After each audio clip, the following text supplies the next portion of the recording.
கர்த்தருக்கு ஸ்தோத்திரம். இந்த நாள் தேன் துளி நிகழ்ச்சியிலே உங்களை நான் மீண்டும் சந்திப்பதில் அதிக மகிழ்ச்சி அடைகிறேன். இந்த நாள் கர்த்தர் உண்டு பண்ணின நாள். இந்த நாளிலே நாம் மகிழ்ந்து களி கூறுவோம். இந்த நாளிலே கர்த்தர் நமக்கு நீதிமொழிகளின் புத்தகம் 28ஆம் அதிகாரம் 9வது வசனத்தை குறித்து சிந்திக்க இந்த நாளிலே பார்ப்போம். வேதத்தை கேளாதபடி தன் செவியை விலக்கிறவனுடைய ஜெபம் அருவருப்பானது. அநேக தடவைகளில் அநேக பைபிளில் அநேக வசனங்களை படிச்சிருக்கிறோம்.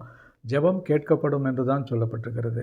நம்முடைய தேவன் நம்முடைய விண்ணப்பத்தை கேட்கிறவர், ஜெபத்தை கேட்கிறவர் என்று தான் சொல்லப்படுகிறது. ஆனால் இந்த ஒரு இடத்துல மட்டும் நம்ம ஏறெடுக்கிற ஜெபம் ஒரு குறிப்பிட்ட வகையில் இல்லாமல் இருக்குமே என்று சொன்னால் அது அருவருப்பானது என்று சொன்னாங்க. அருவருப்பை குறித்து உங்களுக்கு தெரியும்.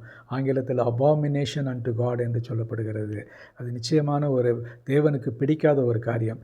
என்ன காரியம், எப்படி ஜெபிக்க வேண்டும், இப்படி எந்த வகையில் ஜெபித்தால் அது அருவருப்பு இல்லாமல் இருக்கும் என்று பார்த்தா வேதத்தை கேளாமல் என்று சொல்லப்படுகிறது. வேதத்தை கேளாமல் என்று சொன்னால் எப்படி, வேதம் சொல்லுகிற வார்த்தைகளை நாம் கேட்க வேண்டும்.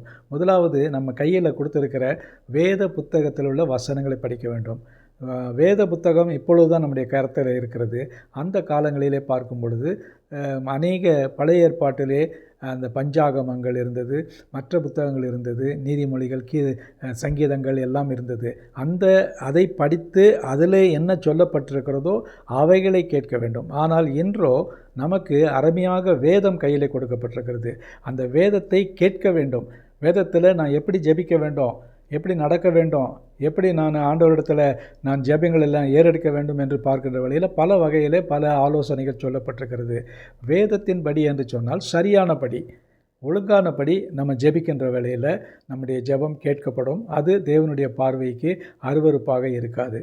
ஆகவே இந்த நாளில் நம்முடைய ஜெபம் ஆண்டவருடைய பார்வையில் அருமையாக இருக்க வேண்டும், அருவருப்பாக இல்லை, அருமையாக இருக்க வேண்டும் என்று சொன்னால் வேதத்திலே படிக்க வேண்டும். முதலாவது வேதத்தை படிக்க வேண்டும், பின்பு ஜெபிக்க வேண்டும்.